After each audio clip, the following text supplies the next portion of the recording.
Assalamualaikum warahmatullahi wabarakatuh. Hello everyone. Let me introduce myself. My name is Miftahul Huda. I am from class 2B of Elementary Madrasah Teacher Education. Jadi, saya di sini akan menjelaskan dan mempraktekkan ekspresi dari materi interjection. So, let's continue. Jadi teman-teman, interjection itu adalah suatu kata atau frasa pendek yang biasa digunakan untuk mengekspresikan sebuah emosi, reaksi spontan, atau perasaan secara langsung seperti senang, sedih, marah, terkejut, ataupun panggilan. Nah, ciri-ciri interjection itu seperti berdiri sendiri dan tidak memiliki fungsi tata bahasa dalam kalimat. Yang kedua, biasanya itu pendek, satu ataupun dua kata. Nah, yang ketiga, biasanya ini diikuti tanda baca yang umumnya itu diakhiri dengan tanda seru ataupun tanda koma. Dan yang keempat, menunjukkan emosi langsung dan tidak dijelaskan secara panjang. Nah, fungsi interjection yang pertama itu untuk mengekspresikan emosi secara langsung seperti bahagia, kecewa, marah, kagum, ataupun terkejut. Yang kedua, menarik perhatian seseorang seperti hey, yo, and luck. Yang ketiga, menggambarkan reaksi spontan seperti oh, ouch, or wow. Dan yang keempat, menghidupkan percakapan informal yang biasanya ini umum digunakan dalam dialog sehari-hari di suatu film ataupun sebuah cerita. Contohnya seperti wow, that was amazing, or oh no, I lost my wallet. Nah, jenis-jenis interjection berdasarkan ekspresi. Nah, di sini ekspresi interjection dari interjection dari ekspresi kebahagiaan atau kesenangan. Nah, ini digunakan untuk menunjukkan rasa senang, bahagia ataupun kesenangan seperti yay, yappy, hooray, or wow. Nah, untuk contoh kalimatnya ini seperti yay, why finally did it. Hooray, akhirnya kita berhasil. Nah, kedua, untuk ekspresi keterkejutan atau kekagetan yang biasanya ini digunakan untuk saat kita ini terkejut, heran, ataupun tidak percaya. Contohnya, oh, wow, what, goes, or who. Contoh kalimatnya seperti wow, that car is so fast. Wah, mobil itu cepat sekali. Nah, yang ketiga, untuk menunjukkan ekspresi marah ataupun frustasi. Nah, biasanya ini dipakai saat kesal, marah, ataupun frustasi. Contohnya seperti oh, damn, darn, and shoot. Untuk contoh kalimatnya, oh, I hate when that happens. Aku benci kalau itu terjadi. Nah, yang keempat ini untuk mengekspresikan kesedihan atau kekecewaan. Nah, jadi ekspresi ini yang biasanya digunakan saat merasa sedih, kecewa, ataupun empati seperti oh no, alas, ow, or psych. Untuk contoh kalimatnya, psych, it's been a hard day. Artinya, hahaha, hari ini berat banget. Nah, ekspresi kelima menunjukkan suatu kekaguman atau cinta. Nah, jadi ini mengekspresikan atau mengungkapkan perasaan kagum, suka, ataupun cinta ya. Nah, seperti wow, atau oh my, oh halala. Nah, untuk contoh kalimatnya seperti you are so kind.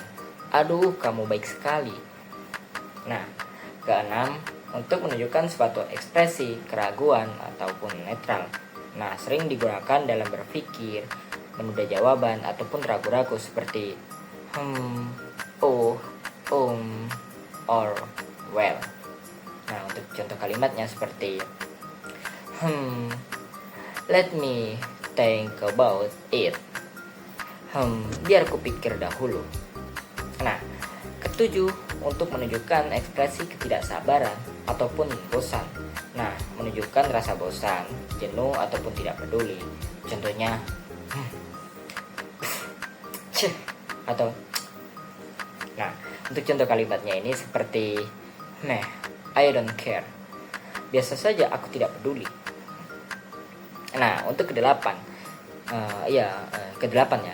itu untuk mengekspresikan suatu panggilan ataupun menarik perhatian.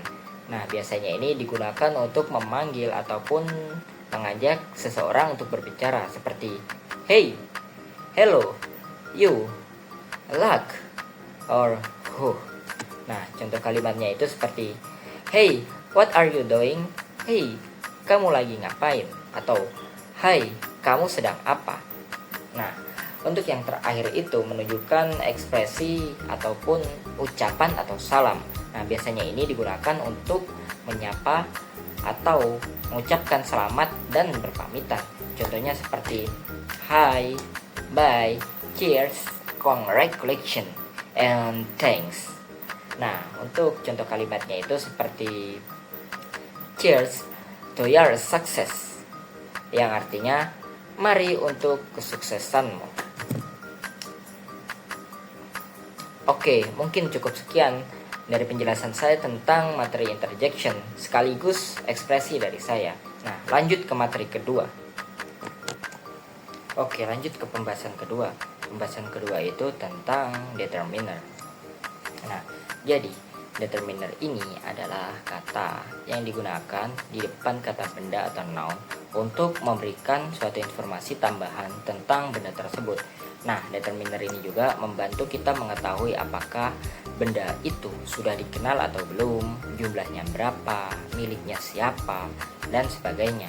Untuk contohnya seperti this bug is interesting, ataupun a cat is sitting on the wall. Nah, jadi dalam dua contoh ini kata this dan a adalah determiner karena dia ini menjelaskan book and cat. Nah, untuk fungsi determiner. Jadi determiner ini berfungsi untuk menentukan atau menjelaskan kata benda, menunjukkan jumlah atau kuantitas benda, menyatakan kepemilikan suatu benda, ataupun menunjukkan apakah benda itu spesifik, sudah diketahui atau umum belum diketahui. Nah, untuk jenis determiner itu ada 7. Yang pertama itu ada articles atau kata sandang. Jadi articles ini terdiri dari and, dan the. Nah, dan and ini digunakan untuk benda tunggal yang belum diketahui atau belum pernah disebut sebelumnya. Nah, untuk contohnya seperti dog is barking outside. Nah, jadi gunakanlah a untuk kata yang dimulai dengan konsonan dan gunakan n untuk kata yang dimulai dengan vokal. Nah, untuk contoh the-nya, the ini digunakan untuk benda yang sudah jelas atau spesifik. Contohnya seperti the dog is barking. The dog is barking. Nah, kedua ada demonstrative. Nah, jadi atau kata tunjuk. Jadi kata ini menunjukkan benda berdasarkan jarak dan jumlah, yaitu seperti this, that, this, ataupun those. Nah, di sini digunakan untuk satu benda yang dekat, that untuk satu benda yang jauh, this untuk benda jamak yang dekat, dan those untuk benda jamak yang jauh. Untuk contohnya seperti this car is comfortable, ataupun those shoes are expensive. Untuk contoh ketiga. Nah, yang ketiga ada possessive atau kata kepemilikan. Nah, jadi determiner jenis ini menunjukkan siapa pemilik benda tersebut. Seperti contohnya my, your, his, her, its, our, and their. Nah, untuk contohnya seperti my book is on the table, ataupun their house is big. Their house is big. Nah, untuk contoh keempat ada quantifiers. Quantifiers apa bacanya? Intinya penentu jumlah. Nah, jadi quantifiers ini digunakan untuk menunjukkan jumlah benda baik secara pasti maupun tidak pasti. Dan contohnya itu antara lain seperti some, any, many, much, a lot of, few, little, several, and all. Nah, untuk contohnya seperti many students are in the class. Dan contoh lain, much water is wasted. Oke, lanjut ke determiners kelima, yaitu numbers atau angka. Nah, jadi angka juga termasuk determiners. Kenapa? Karena dia ini menunjukkan jumlah benda secara pasti. Contohnya seperti 1, 2, 3, 4, 5, dan seterusnya. Nah, contohnya seperti 2 cars are parked outside. Nah, keenam, ada determinan distributive. Nah, jadi distributif digunakan untuk menunjukkan bagaimana suatu benda atau orang dibagi.